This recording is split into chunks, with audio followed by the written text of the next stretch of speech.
সরকারের পক্ষ থেকে এই নথি চাওয়ার পরেই গতকাল গভীর রাতে এই আগুন, চারিদিকের বিভিন্ন ঘটনায় আমরা শঙ্কিত, আমরা ভয়ার্ত। ব্যক্তিগত ভয়ের জন্য নয়, রাষ্ট্রের নিয়ে আমাদের ভয় হয়। আমরা এর আগেও দেখেছি, যখন কোনো সচিব কোনো মন্ত্রীর বিরুদ্ধে জনগণের মধ্যে থেকে প্রতিবাদ আসে, তখনই আপনার সচিবালয়ের ফাইল গায়েব হয়ে যায়, সচিবালয়ের মধ্যে আগুন ধরে।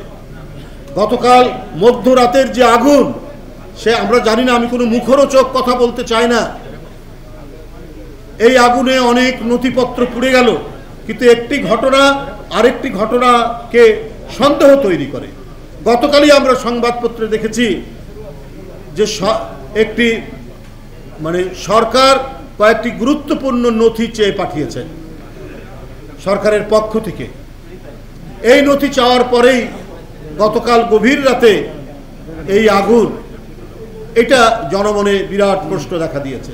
বন্ধুরা আমার, আমি এই বিষয়ে একটাই বলতে চাই, একেবারে উচ্চ পর্যায়ে নিরপেক্ষ ব্যক্তিকে দিয়ে একটা তদন্ত হওয়া উচিত।